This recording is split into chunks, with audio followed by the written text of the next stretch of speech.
What does it mean to exasperate others? This could be a touchy subject. This is Jackie for RX for Joy, and I hope you'll stick with me to the end to get some good hints about many relationships in your life. Ephesians 6:3 says, "Fathers, don't exasperate your children." This is addressed to fathers, but the principles can apply to anyone, especially someone in authority. Maybe God gave this advice originally to fathers because he knows how much fathers want respect. They even demand it, and they get impatient. This is part one of what I have observed as a parent and a grandparent. Hit subscribe so you don't miss part two. I found it helpful to look at several translations of this verse. The ESV says, "Fathers, do not provoke your children to anger, but bring them up in the discipline and the instruction of the Lord." The GW says, "Fathers, don't make your children bitter about life. Instead, bring them up in Christian discipline and instruction."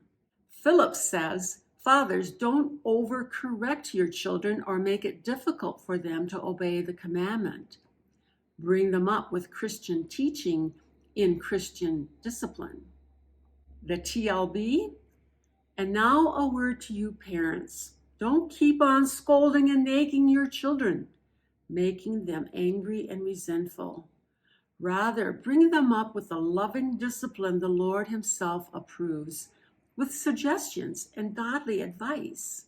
Quite a bit different between the different translations or paraphrases, but we do see some important words coming out. Let's look at those. Provoking, exasperating, scolding, nagging, overcorrecting. Nobody likes that. And what is usually the result? Again, we see words repeated: resentment, bitterness, anger, rebelliousness, discouragement.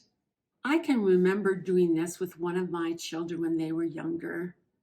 I felt so negative all day long, and I kept correcting, and by the end of the day, I felt just despair. And you can imagine how my child felt at the end of the day.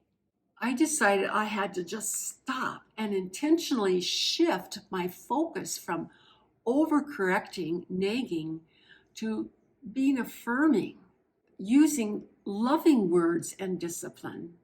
I needed to understand the way she was put together. She needed firm discipline, but not constantly.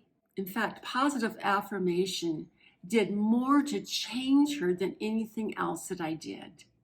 I also learned how important it is for a child to know they are really loved unconditionally, just like God the Father loves us. His love never stops. His love never crushes the spirit. A child's spirit can be crushed if they constantly hear over expectations, perfection from the parent. A child can lose hope. A child can also turn on others and become critical of them. It's like they're trying to feel better about themselves, so they criticize someone else. I found that each of these translations also emphasize that there is a better way to bring up your child. Verse 3, "But bring them up in the discipline and instruction of the Lord." Bring up. The phrase is translated as nurturing or nourishing to maturity. Isn't that a beautiful thought? Isn't that what we want? The goal is to have godly, mature children. We want those children to love God. We want them to follow God's principles as revealed in the Word. How do we get to that goal? By nurturing, nourishing. So we are responsible to feed them truth. We are responsible to give them the instructions of the Lord. And we are responsible to discipline, but with love. I think the Word of God is so key and something that many parents miss. 2 Timothy 3:16 tells us, that the purpose of the scripture is to train, correct, rebuke, and teach, and also to equip them for every good work. God disciplines and trains us in the same way we are to discipline and train our children with His word, and training means patient and clear instructions. And let's remember, other people are in the process of learning. The gospel introduced a fresh element into parental responsibility by insisting that the feelings of the child must be taken into consideration.